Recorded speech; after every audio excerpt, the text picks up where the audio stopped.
So, good morning. Ang video na ito ay tungkol sa kung paano gumawa ng slideshow sa Filmora. So, first is open natin yung Filmora.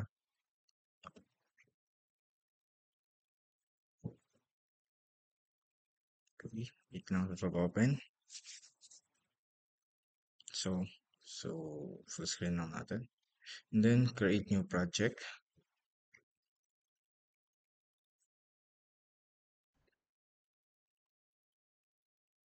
So, wait nyo lang. Medyo matagal lang. Okay.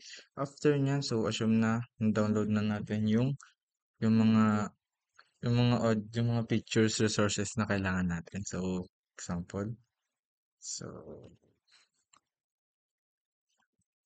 hanapin.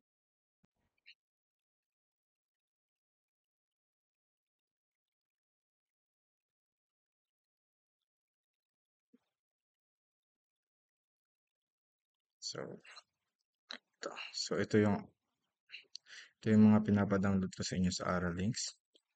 So, example lang to ha. So, example. So, import lang natin yung mga resources na kailangan natin.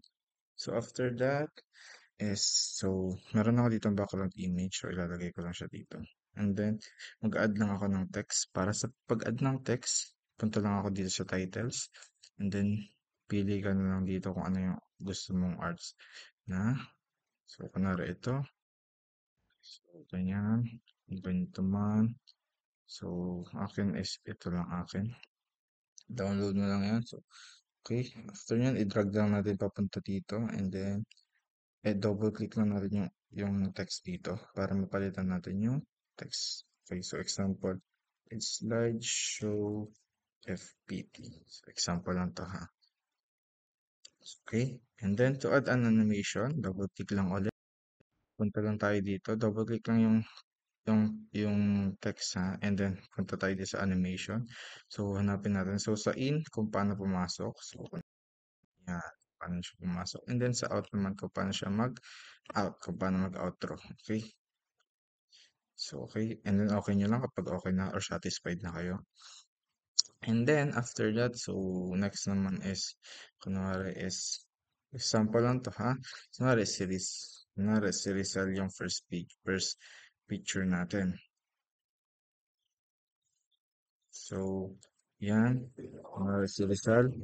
And then, create tayo ng description about kay Rizal. So, background music ulit. Ay, ang background image ulit.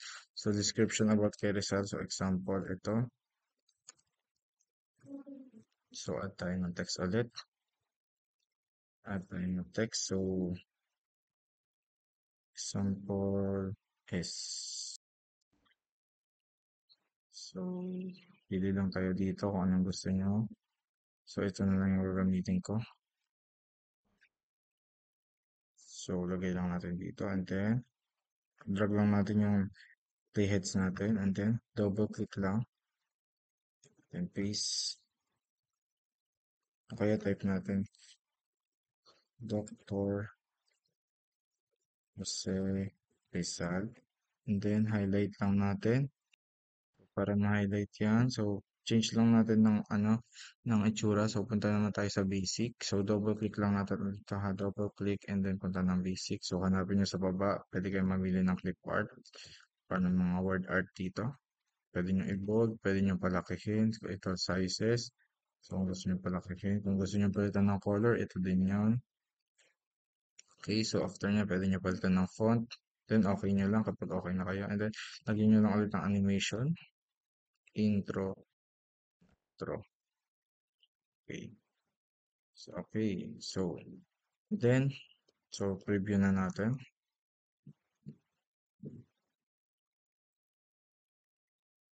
So, next steps is lalagyan natin ng ng transition. So, pag-add ng transition, punta lang tayo dito sa transition. So, pili lang tayo ng gusto nating transition. So, kung ano yung satisfied kayo. So, tingin nyo okay sa inyo, maganda sa paningin nyo. Okay? So, example, ito. So, drag lang natin papunta sa gitna ng dalawang video natin. So, okay? Yan. Example yan. Okay, and then add natin yan dito panibago na naman. Okay, so tingnan natin.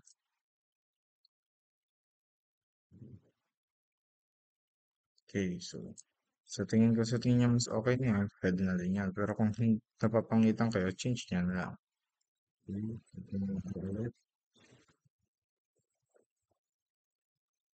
Okay, so ngayon meron na tayong um, transition. So ngayon naman is gawin naman natin ng effects. So example is yung picture nyo is gusto nyo lagyan ng parang so pag ganitong effects. So pwede yan. So pili na lang kayo dito kung anong gusto nyo effects na feeling nyo maganda. Okay? So meron dito yung parang pang 90s. So depende sa kailangan nyo. Okay, ito blur na lang. So try natin siya sa image. Okay. Narito naman. Okay. And then drag lang natin papunta dito.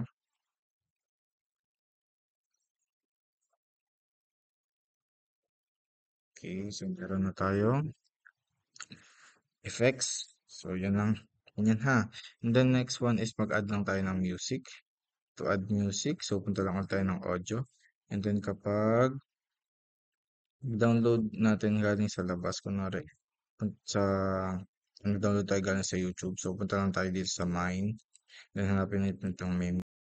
Then import lang natin yung audio natin. So, kunwari ang audio natin is ito. Okay, so i-drag lang natin yung papunta dito. So before pala natin i-drag, make sure na naka-bit detection tayo. So right, punta tayo sa aim sa audio natin. Punta tayo sa audio, right click, and then bit detection. And then paglagay natin dito yan, so meron na yan, wait lang. Wait nyo lang kapag wala, i-delete nyo lang ulit and then drag nyo lang ulit. So meron na yan, okay. So ito yung mag-serve as guide nyo kung kailan kayo mag-next slides. Okay, kunwari ito. So yun yung magiging guide nyo. Okay. So kayo, okay.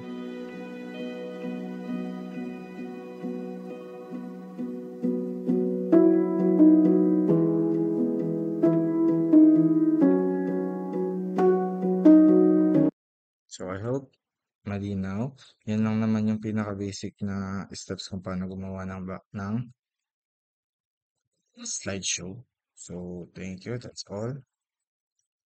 So, wait, may kapag pala gusto nyong putulin to sa sobrang haba, split nyo lang and then delete lang. So, kung ano gusto nyo split to, sobrang haba pa, delete, okay, ganun lang.